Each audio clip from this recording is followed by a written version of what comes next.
Astrology அப்படின்னா அது ஒரு சயின்ஸா, இல்லை அது ஒரு எதிர்காலத்தை கணிக்கிற கருவியா, இல்லை ஒரு அறிவியலா, ஆன்மீகமா, இல்லை ஒரு ஆராய்ச்சி, என்ன சார் முதல்ல? நீங்கள் கேட்டது எல்லாமே அதில் இருக்குது. எல்லாம் இருக்கு. எல்லாமே இருக்குது. நீங்கள் சயின்ஸ்னு எடுத்துக்கலாம்.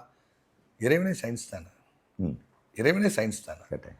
இப்போ அட்டானமிக் பவர்னு சொல்கிறோம் இல்லையா, சிதம்பரம் நடராஜர் தான் அட்டாமிக் பவர். ஆமாம். ஸோ இறைவனே சயின்ஸ் தான். நீங்கள் கேட்ட எல்லாமே ஜோதிடத்துக்குள்ளே வரும். நீங்கள் சயின்ஸாகவும் எடுத்துக்கலாம், இறைமொழியாகவும் எடுத்துக்கலாம், எதிர்காலத்தை கணிக்கக்கூடியதாகவும் எடுத்துக்கலாம், எல்லாத்துக்கும் எடுத்துக்கலாம். இது இல்லாமல் ஜோதிடம் இல்லை. ஓகே. பெயரியல் ஜோதிடம், ஜோதிடத்தில் பல்வேறு வகைகள் இருக்குது சார். பஞ்சாங்கம் பார்ப்பாங்க.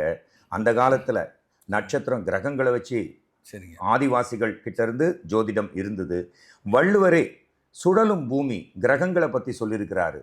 நம்ம 9 கிரகங்கள் கோயிலெலாம் பார்த்தீங்கன்னா 1000 வருஷத்துக்கு முன்னாடி கிரகங்களை மையமாக கொண்டது. இது கிரகங்கள் ஒரு மனிதனோட மூளையோ நடக்க போகிற விஷயத்தையோ நிர்ணயிக்க முடியுமா சார்? கிரகங்கள் தான் எல்லாமே தீர்மானிக்குதுங்க ஐயா. கிரகங்கள் தான் தீர்மானிக்குது. கிரகங்கள் எல்லாமே எதுவுமே இல்லை.